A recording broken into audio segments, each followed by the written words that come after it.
Le M23 se dirige de plus en plus vers le sud Kivu. Ils ont pris une ville de Lumbishi, je crois. Ils ont été à Lumbishi. Ils ont pris Lumbishi. En fait, Lumbishi, c'était juste une trahison. Donc, les FARDC ont été trahis par un ancien soldat du brassage qui était de l'autre côté. Et alors, il a trahi. On a cédé la, ville la localité de Lumbishi. Et de plus en plus, ils se dirigent vers le sud Kivu. Bientôt, là, ils sont autour de Minova et ils veulent prendre. Au fait, ne vous en faites pas. L'objectif, ce n'est pas le sud Kivu. Leur objectif reste jusqu'à présent Goma. C'est ça ce qu'ils sont en train de chercher. Ils sont en train de chercher à tout prix Goma. Alors, on appelle ça dans la guerre la diversion.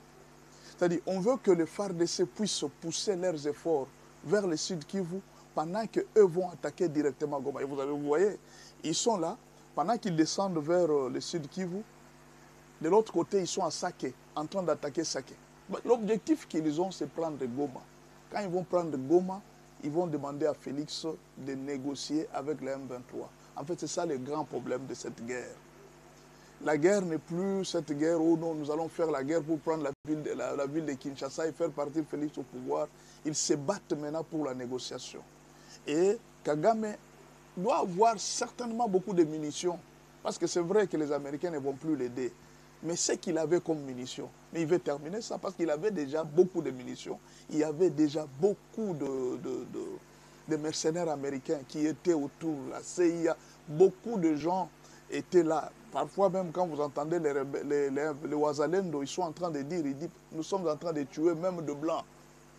Nous sommes en train de tuer même les blancs. Donc l'objectif aujourd'hui, c'est contourner l'attention de la RDC, de FARDC vers le sud Kivu et directement pour venir attaquer Goma. Et quand ils vont attaquer Goma, ils auront peut-être certains avantages sur le sud Kivu. Et là, ils vont demander à Félix, ou soit tu négocies, ou alors tu... Alors, le problème, c'est quoi?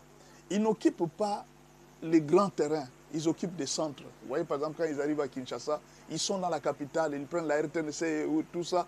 Et maintenant, pendant ce temps, Maluku, Ngaba et toutes les autres là, ce sont les FARDC qui sont là. Mais eux, parce qu'ils sont à Gombe, ils disent dans le monde entier que nous avons pris Kinshasa. C'est en fait ça la guerre. C'est ce qui se passe là, quand vous voyez ce qu'on appelle la communication, les médias, l'influence des médias, c'est tout ce qui se passe. Mais tout ce que je demande aux Congolais, qu'ils arrivent même à n'importe quel niveau, ayons la même idée que les Congolais. Même si vous arrivez à n'importe quel niveau, nous allons nous battre jusqu'à la dernière minute. Cette détermination-là, c'est ce qui fait peur même au monde entier.